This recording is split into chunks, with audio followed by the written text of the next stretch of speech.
আমরা এবার বের করবো হচ্ছে থার্মোমিটার আঁকা শিখবো বা থার্মোমিটার সম্পর্কে ধারণা নিব। তো থার্মোমিটার সম্পর্কে যদি ধারণা নিতে যাই ভাই, তাহলে ব্যাপারটা বুঝবেন, একটা জিনিস খুব ভালো মতো বুঝবেন,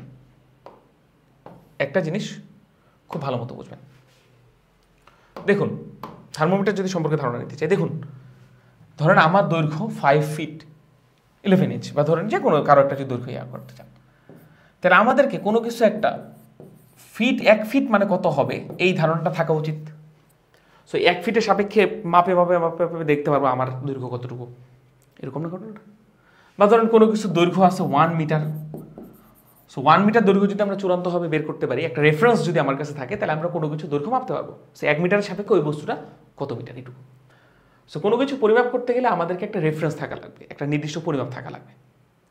সো তাপমাত্রা পরিমাপ করতে গেলেও আমাদের একটা নির্দিষ্ট রেফারেন্স থাকা লাগবে, যেহেতু আমার হাইট এই 1 ফিটের সাপেক্ষে 5 ফিট 11 ইঞ্চ, তেমনই কোনো কিছু তাপমাত্রা কোনো একটা জিনিসের সাপেক্ষে কত, সেই জিনিসটা আমাদের জানা লাগবে। সো আমরা এখন যে জিনিসটা পড়বো সেটা হচ্ছে ভাই 2 স্থির বিন্দুর সাপেক্ষে তাপমাত্রা নির্ণয়। 2 স্থির বিন্দুর সাপেক্ষে। সো 2 স্থির বিন্দুর সাপেক্ষে বলতে বোঝাচ্ছি, ধরেন দুইটা বিন্দু আমাদের খুব বেশি কমন, সেটা হচ্ছে একটা হচ্ছে বরফ বিন্দু আর একটা বাষ্প বিন্দু। যেমন আমরা পানির ক্ষেত্রে এই জিনিস ইউজ করি। সো এই বরফ বিন্দুকে আবার অনেক জায়গায় লেখা থাকে নিম্ন স্থিরাঙ্ক। ওকে, সো দুইটা বিন্দুকে ফিক্স ধরে তাপমাত্রা নির্ণয় করা হয়, নির্ণয় করার প্রক্রিয়া। একটা হচ্ছে নিম্ন স্থিরাঙ্ক, আর আরেকটা বিন্দু হচ্ছে ভাই কি বলে, কি হবে বলুন, ঊর্ধ্ব স্থিরাঙ্ক। তো দুইটা বিন্দুকে আমরা ফিক্স ধরলাম, কারণ দেখেন আদর্শ চাপে বা একটা নির্দিষ্ট চাপে, আইডিয়াল চাপে ধরেন বরফ এবং বাষ্পবিন্দু, এটা কিন্তু সেম, ঠিক না? তো এই দুইটা বিন্দুকে আমরা ফিক্স ধরেছি, এই দুটো কিন্তু ফিক্স ধরে আমরা কোনো কিছুর তাপমাত্রা নির্ণয় করবো। সেই যে এইটাকে বলে 2 স্থির বিন্দুর সাহায্যে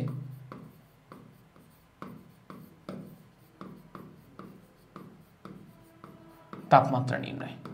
ঠিক আছে, দুইটা আলাদা বিন্দুর সাপেক্ষে তাপমাত্রা নির্ণয়, দুইটা বিন্দুকে আমরা ফিক্স ধরে নিয়েছি। তো এই দুইটা বিন্দুকে বিজ্ঞানী সেলসিয়াস, বিজ্ঞানী ফারেনহাইট, বিজ্ঞানী কেলভিন তিনটা আলাদা আলাদা মান দ্বারা ডিফাইন করেছেন। কীভাবে ডিফাইন করেছেন সেটাও বলে দিই। ধরেন আপনার কাছে একটা থার্মোমিটার আছে, সব কিছুতে কিন্তু থার্মোমিটারই ইউজ করা হয়েছে। ধরেন সো এই হচ্ছে ধরে নেন আপনার কাছে থাকা একটা থার্মোমিটার, ঠিক আছে? এই হচ্ছে থার্মোমিটার। থার্মোমিটার ভিতরে কি থাকবে ভাই?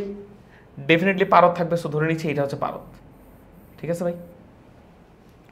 সো এই স্কেলটাই, এই একটা স্কেলই বিভিন্ন জন বিজ্ঞানী বিভিন্ন রকম দাগাঙ্কিত করেছেন বিভিন্নভাবে।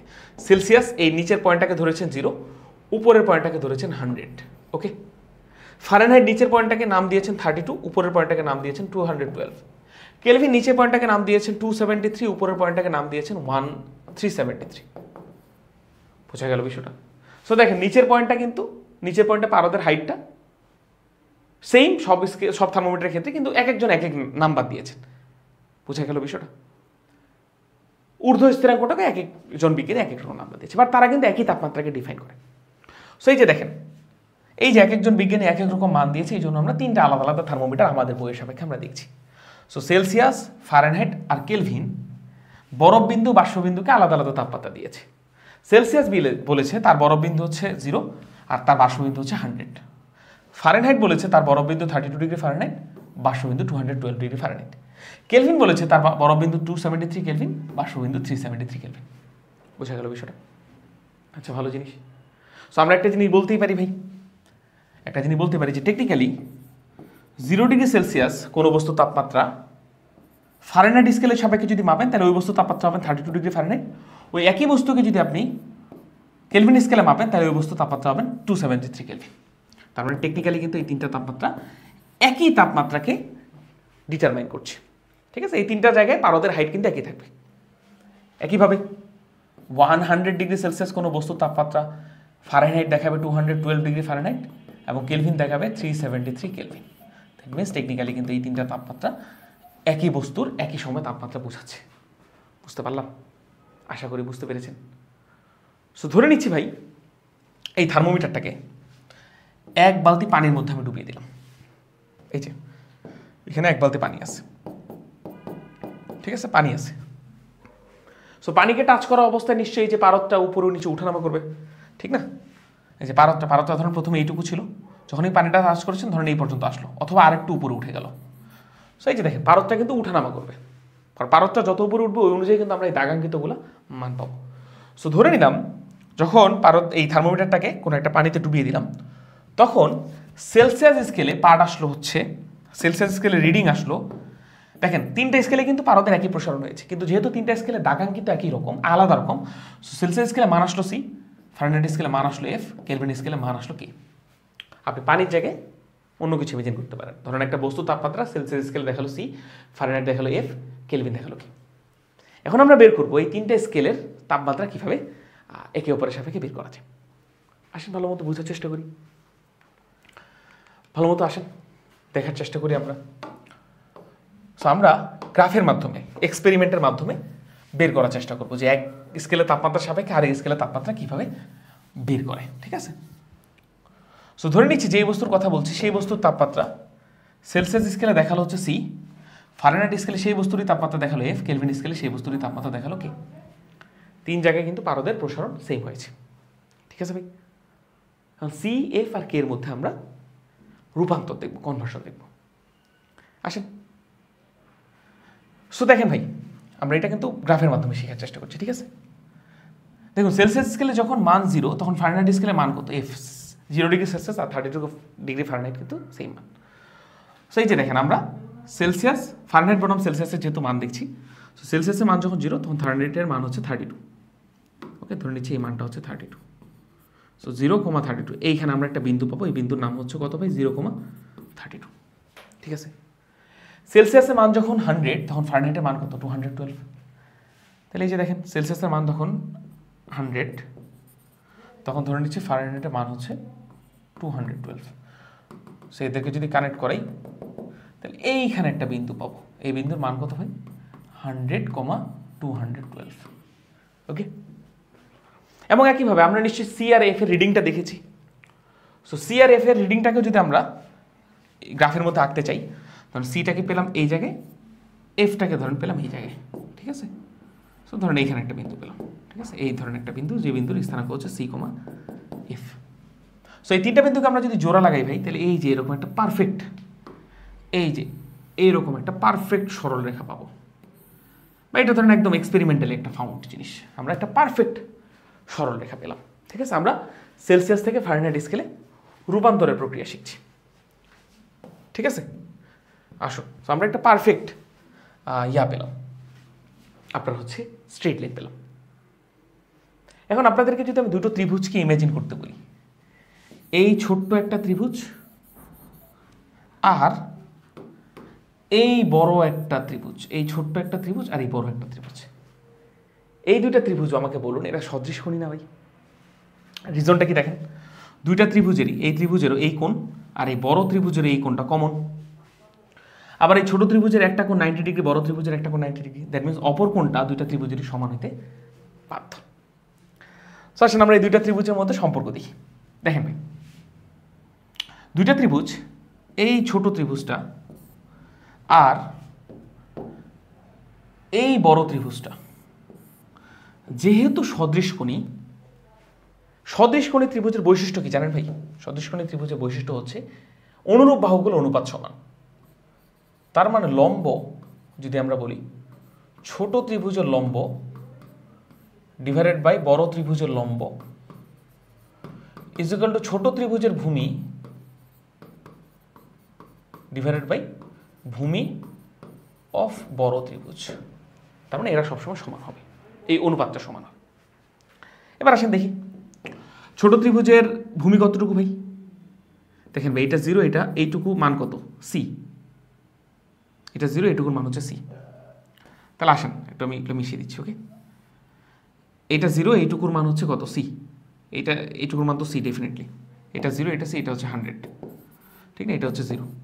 সো এটা সি, এটা 0, দ্যাট মিনস এই যে এতটুকুর দৈর্ঘ্য কতটুকু ভাই, সি মাইনাস 0। ছোট ত্রিভুজের ভূমি ডিভাইডেড বাই বড় ত্রিভুজের ভূমি কতটুকু ভাই, এইখান থেকে এতটুকু, এই যে এতটুকু দৈর্ঘ্য কতটুকু ভাই বলুন? বড় ত্রিভুজের দৈর্ঘ্য কতটুকু, 100 মাইনাস 0, ঠিক আছে। ছোট ত্রিভুজের ভূমি ডিভাইড বাই বড় ত্রিভুজের ভূমি। তাহলে এখানে লিখলাম ছোট ত্রিভুজের ভূমি ডিভাইড বাই বড় ত্রিভুজের ভূমি, C minus 0 divide by 100 minus 0। আবার দেখেন ছোট ত্রিভুজের লম্ব কতটুকু ভাই, ভালো মতো বুঝবেন। ছোট ত্রিভুজের লম্ব হচ্ছে এই যে এতটুকু, ঠিক না? দেখেন ভাই এইটা এফ, এইটা হচ্ছে 32, সো এতটুকু এফ, এতটুকু আবার 32, তাহলে মাঝখানে এই যে এতটুকু দৈর্ঘ্য কতটুকু, এফ মাইনাস 32, এতটুকু দৈর্ঘ্য এফ মাইনাস 32 ছোট ত্রিভুজের লম্ব। আর বড় ত্রিভুজের লম্ব কতটুকু ভাই, এখান থেকে এতটুকু, এইটুকু 32, এইটুকু 212, মাঝে এতটুকু দৈর্ঘ্য কতটুকু, 212 মাইনাস 32। আসলে ছোট ত্রিভুজের লম্ব ঢেটু বড় ত্রিভুজের লম্ব লেখার চেষ্টা করি এখানে। সেই যে F minus 32 divide by 212 minus 32, that's it, কাজ শেষ। এটাই দুইটা আলাদা আলাদা থার্মোমিটারের মধ্যে সম্পর্ক, আশা করি বুঝেছেন, ঠিক আছে? বাট আমাদেরকে এখানে ভাই আরও গভীর দৃষ্টিকোণ থেকে তাকাতে হবে, আরও গভীর দৃষ্টিকোণ থেকে তাকাতে হবে। কী দৃষ্টিকোণ ভাই আমি বুঝাচ্ছি, এটা মিশিয়ে দিই। কী দৃষ্টিকোণ আমি বুঝাচ্ছি, দেখুন ভাই এখানে F R C, F R C বলতে কি বোঝাচ্ছে ভাই বলেন তো? কোনো একটা বস্তুর সেলসিয়াস স্কেলে তাপমাত্রা এবং ফারেনহাইট স্কেলে তাপমাত্রা।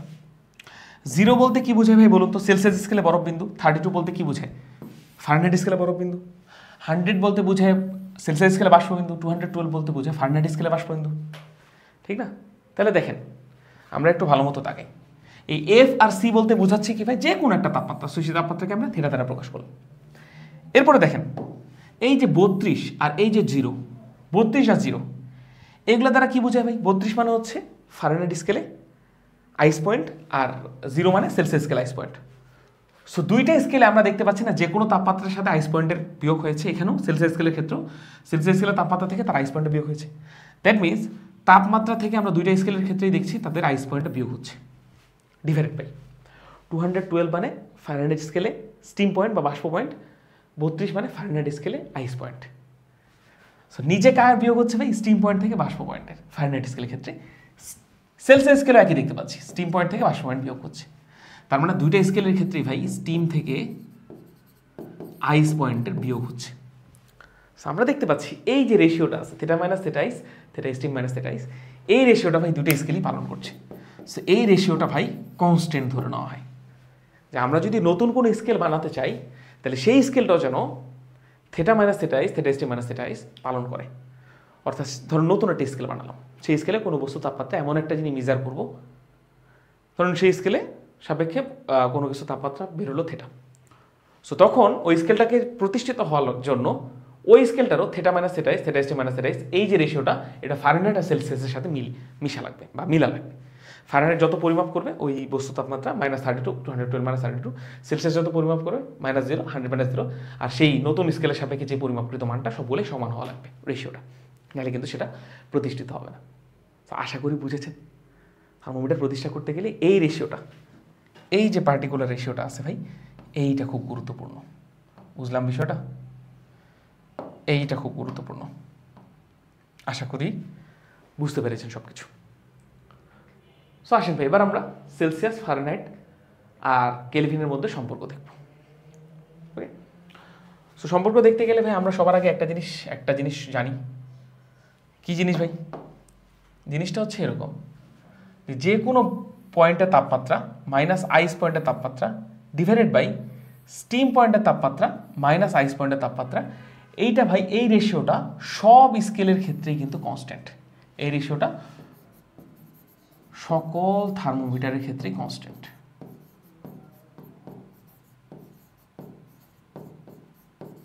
সকল থার্মোমিটারের ক্ষেত্রেই কনস্ট্যান্ট, আশা করি বুঝেছেন। এবার আসেন ভাই, ধরে নিচ্ছি একটা অবজেক্ট আছে আমাদের, সেই অবজেক্টের টেম্পারেচার আপনি সেলসিয়াস স্কেলে পেলেন হচ্ছে সি, ফারেনহাইট স্কেলে পেলেন হচ্ছে এফ, এবং কেলভিন স্কেলে পেলেন হচ্ছে কি? একটা অবজেক্ট, সেটা তাপমাত্রা সেলসিয়াস স্কেলে সি মাপলেন, ফারেনহাইট স্কেলে এফ মাপলেন, কেলভিন স্কেলে কি মাপলেন, কিন্তু একই বস্তু তাপমাত্রাই ভাই, তাই না? বাট তিনটা স্কেলে যেহেতু দাগাঙ্কিত আলাদা আলাদা, সো তিনটা স্কেল তিন রকম মান দেখাবে। সো আসেন এদের মধ্যে কনভার্সনটা দেখি। সো সেলসিয়াস স্কেলে যদি আমরা এই মানটা লিখতে চাই থিটা মাইনাস থিটা আইস, তাহলে কি আসে ভাই? সেলসিয়াস স্কেলে মান ডিভাইডেড বাই সেলসিয়াস স্কেলে ice point 0 divided by Celsius স্কেলে স্টিম পয়েন্ট 100 মাইনাস সেলসিয়াস স্কেলে আইস পয়েন্ট 0, এইটা ইজ ইকাল টু ফারেনহাইটের ক্ষেত্রে একই রেশিও। ফারেনহাইট স্কেলে ওই বস্তু তাপমাত্রা মাইনাস ফারেনহাইট স্কেলে ice point divided by Fahrenheit স্কেলে স্টিম পয়েন্ট মাইনাস ফারেনহাইট স্কেলে ice point is equal to Kelvin স্কেলে বস্তু তাপমাত্রা মাইনাস কেলভিন স্কেলে ice point divided by Kelvin স্কেলে স্টিম পয়েন্ট মাইনাস কেলভিন স্কেলে আইস পয়েন্ট। এই রেশিওটা সব স্কেলেই পালন করবে। সো কাজ শেষ কিন্তু এবার আপনি জাস্ট বিয়োগ করে দেবেন, দ্যাটস ইট। যদি বিয়োগ করে দেন ভাই, সো আসে হচ্ছে সি মাইনাস 0 ডিভাইডেড বাই পাইটাকে শুধু সি লেখা যায়, C divide by 100 is equal to F minus 32 divided by 212 থেকে 32 বিয়োগ গেলে 180 is equal to K minus 273 divided by 100। এবার আমি যদি কোনো কারণে 20 দ্বারা কাটাকাটি করি ভাই, তাহলে 5 20 100, 9 20 180, 5 20 100। সো ফাইনালি যে মানটা আসে C by 5, F minus 32 by 9 এবং কে মাইনাস 273 বাই 5 চলে আসে। আশা করি বুঝেছেন সেই যে রেশিওটা C by 5 F minus 32 by 9 K minus 273 by 5। এই রেশিওর সাপেক্ষে ভাই আপনি যে কোনো একটা স্কেলে যদি কোনো কিছু তাপমাত্রা পরিমাপ করে থাকেন, তাহলে অন্যান্য স্কেলে সেই বস্তু তাপমাত্রা কত হবে সেই স্কেলে না পরিমাপ করে আপনি বলে দিতে পারবেন। ধরেন কোনো একটা বস্তু বা যে কোনো কিছু তাপমাত্রা ফারেনহাইট স্কেলে পেলেন হচ্ছে এফ, যে কোনো একটা মান, ধরেন 200 ডিগ্রি ফারেনহাইট, তাহলে আপনাকে সেলসিয়াস স্কেলে ওই বস্তু তাপমাত্রা পরিমাপ করার দরকার নেই, আপনি এমনিতে প্রেডিক্ট করতে পারবেন সেলসিয়াস স্কেলে ওই বস্তু তাপমাত্রা কত দেখাবে। আপনি জাস্ট এইটুকু ইকুয়েশন ইকুয়েট করবেন এবং সি এর ভ্যালুটা বের করবেন। এই সি এর ভ্যালুটাই আমাদেরকে দিবে ওই পার্টিকুলার বস্তু তাপমাত্রা সেলসিয়াস স্কেলে কত। এরপরে কোনো বস্তু তাপমাত্রা আপনি ফারেনহাইট স্কেলে জানেন, আপনি কেলভিন স্কেলে ওই বস্তুকে পরিমাপ না করে বলে দিতে পারবেন ওই বস্তু তাপমাত্রা কেলভিন স্কেলে কত আসতো। জাস্ট এইটুকু জিনিস ইকুয়েট করবেন এবং কে এর মানটা বের করবেন, দ্যাটস ইট, কেলভিন স্কেলের তাপমাত্রা আপনি জানেন।